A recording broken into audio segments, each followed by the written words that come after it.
Hello everyone, welcome to chandini kitchen. இன்னைக்கான special recipe, most important recipe banana walnut cake பார்க்க போகிறோங்க. என்னோட subscriber ஒருத்தவங்க என்ன ரொம்ப நாளாக கேட்டுட்ருக்க ரெசிபி, தான் குழந்த வாழைப்பழமே சாப்பிட்றதில்ல, ஏதாவது ஒரு ரெசிபி இருந்தால் சொல்லுங்கள் வாழைப்பழம் சாப்பிட வைக்க அப்படின்னு கேட்டிருக்காங்க.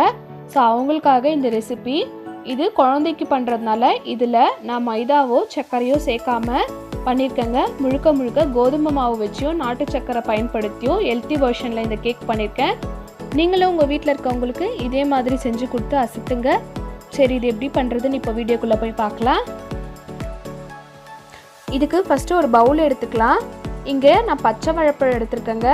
3 பழுத்த பச்சை வாழைப்பழம் எடுத்திருக்கேன். நம்ம பண்ண போகிற ரெசிபிக்கு பழம் நல்லா பழுத்திருக்கணும், அதை பார்த்துக்கோங்க.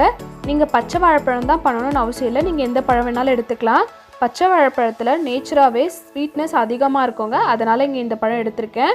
நீங்கள் வேறு பழம் எடுக்கிற மாதிரி இருந்தால் கொஞ்சம் ஸ்வீட்னஸ் அதிகப்படுத்திக்கிற மாதிரி இருக்கும், நாட்டு சர்க்கரையை அதிகமாக சேர்த்துக்கிற மாதிரி இருக்கும். ஒரு ஃபோர்க்கு வச்சு இந்த மாதிரி பழத்தை நல்லா மசிச்சு விட்டுருங்க. இப்போ இதை நல்லா மசிச்சு வச்சுருக்கோம். நீங்கள் இதை மிக்சியில் கூட பிளெண்ட் பண்ணி எடுத்துக்கலாம், ஆனால் அது நல்லா பிளெண்ட் ஆகிடும். நம்ம இந்த மாதிரி ஃபோர்க் வச்சு பண்ணும்போது நல்லாயிருக்கும். இப்போ இது கூடவே நான் 3/4 கப் நாட்டு சர்க்கரை சேர்த்துக்கிறேன். இதே நீங்கள் வேறு பழம் எடுக்கிற மாதிரி இருந்தால் 1 கப் சேர்த்துக்கோங்க. இது கூடவே 1/4 கப் ஆயில் சேர்த்துக்கிறேங்க. இது கூடவே 1/2 கப் தயிர் சேர்த்துக்கிறேன். நீங்கள் முட்டை சாப்பிடுவீங்கன்னா 2 முட்டையை உடச்சி ஊற்றிக்கோங்க. இதில் நான் இப்போ தயிர் சேர்த்துட்டு நல்லா கலந்து விட்டுருங்க. நாட்டு சர்க்கரையும் தயிரும் நல்லா மிக்ஸ் ஆகிடணும். இந்த பழத்தோட அந்தளவுக்கு நல்லா மிக்ஸ் பண்ணி விட்டுருங்க. இப்போ இதில் ட்ரை இன்க்ரீடியன்ட் சேர்த்துக்கலாம். ஒரு ஜல்லடையில் நான் 1 கப் கோதுமை மாவு எடுத்துருக்கேங்க. இது கூடவே 1/2 teaspoon baking soda, 1 teaspoon baking powder சேர்த்துக்கிறேங்க. ஒருவேளை உங்ககிட்ட பேக்கிங் பவுடரோ பேக்கிங் சோடாவோ இல்லைன்னா நீங்கள் இட்லிக்கு போடுற ஆப்ப சோடாவை 1/2 டீஸ்பூன் சேர்த்துக்கோங்க, சரியாக இருக்கும். இதில் நான் 1/4 கப் கார்ன்ஃப்ளவர் மாவு சேர்த்துக்கிறேங்க. இது கூடவே 1 டீஸ்பூன் சின்னமன் பவுடர் சேர்த்துக்கலாம், அதாவது பட்டையை பொடி பண்ணி வச்சுருக்கேன், அதை 1 டீஸ்பூன் சேர்த்துக்கிறேங்க. இது சேர்த்துக்கிறதுனால நல்லா ஃப்ளேவராக இருக்கும். இதை நல்லா ஜலிச்சுட்டு இதை நல்லா மிக்ஸ் பண்ணி விட்டு ஒரே முறையில் தான் கலந்துக்கணும், அதாவது கட் அண்ட் ஃபோல்டு மெத்தட்லேயும் இல்லை ஒரே ஆங்கிளில் திருப்பிக்கிட்டே இருக்கணும். இந்த பக்கம் அந்த பக்கம் மாற்றி மாற்றி கலக்கக்கூடாதுங்க, ஏன்னா கேக் ஃப்ளப்பியாக வராது. அதனால் ஒரே பக்கமாக கலந்துக்கிட்டே இருங்க. இது நல்லா கலந்துக்கிட்டே இருக்கணும். இதில் கொஞ்சம் உங்களுக்கு கெட்டியாக இருக்க மாதிரி இருந்துச்சுன்னா இதில் நீங்கள் பால் சேர்த்து கலந்துக்கலாம்.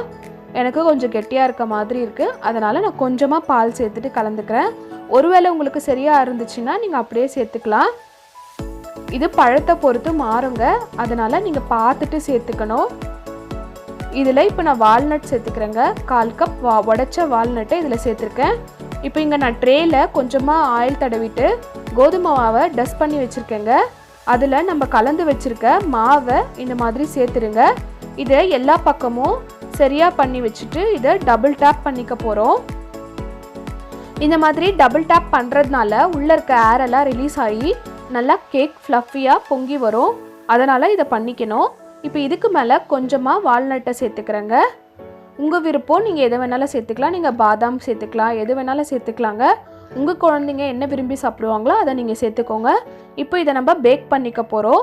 180 டிகிரி செல்சியஸில் 45 நிமிஷம் இதை நம்ம பேக் பண்ணி எடுத்துக்க போகிறோங்க. இப்போது நான் பேக் பண்ணிகிட்ருக்கேன். இது ஏன் நீங்கள் ஸ்டவ்வில் கூட பண்ணிக்கலாம். ஆல்ரெடி நம்ம பிஸ்கெட் கேக், அப்புறம் இப்போ ரீசெண்டாக மலாய் கேக்லாம் போஸ்ட் பண்ணியிருக்கேன், அதை பார்த்து பண்ணிக்கோங்க.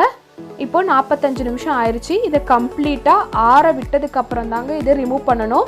இந்த மாதிரி சுற்றியும் நம்ம எடுத்து விட்டுட்டு இதை இப்போது ரிமூவ் பண்ணிடலாம். பாருங்கள் எவ்வளோ சூப்பராக கேக் வந்துருச்சு, அவ்வளோ சூப்பராக இருந்துச்சுங்க இந்த கேக்கு. பாருங்கள் எவ்வளோ நல்லா பேக் ஆகி சூப்பராக வந்திருக்கு.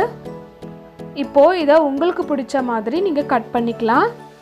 நான் இதை ஸ்கொயர் ஷேப்பில் கட் பண்ணிக்க போகிறேங்க. இதை சின்ன சின்ன பீஸாக கட் பண்ணி எடுத்துக்க போகிறேன்.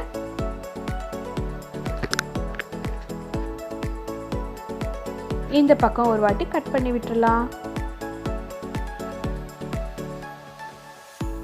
அவ்வளோதான், சூப்பரான கேக் ரெடி ஆயிடுச்சு. இதை வாழைப்பழத்தில் பண்ணோன்னு சொன்னால் யாருமே நம்ப மாட்டாங்க, அந்தளவுக்கு டேஸ்ட்டாக இருக்குங்க. இது ஹெல்த்தியான வெர்ஷன் கூட. கோதுமை மாவு, நாட்டு சக்கரைலாம் வச்சு நம்ம யூஸ் பண்ணியிருக்கோம். அதனால் இந்த கேக் ரொம்ப டேஸ்ட்டாக இருக்கும். இந்த கேக்கை நம்ம குழந்தைங்களுக்காக பண்ணியிருக்கோன்றதுனால நான் மேலே சாக்லேட் சிரப் ஊற்றிருக்கேங்க. இது குழந்தைங்களுக்கு ரொம்ப பிடிக்குன்றதுனால ஊற்றிருக்கேன். நீங்கள் உங்களுக்கு வேண்டாம்னா நீங்கள் ஸ்கிப் பண்ணிடலாம். கம்பல்சரி சேர்க்கணுன்னு அவசியம் இல்லை. நான் அழகுக்காகவும் சேர்த்துருக்கேன். உங்களுக்கு பிடிச்சிருக்கா இந்த ரெசிபி? அப்போது மறக்காமல் சாந்தினி கிச்சனை சப்ஸ்கிரைப் பண்ணிக்கோங்க. ரசிச்சு சமைங்க, ருசிச்சு சாப்பிடுங்க.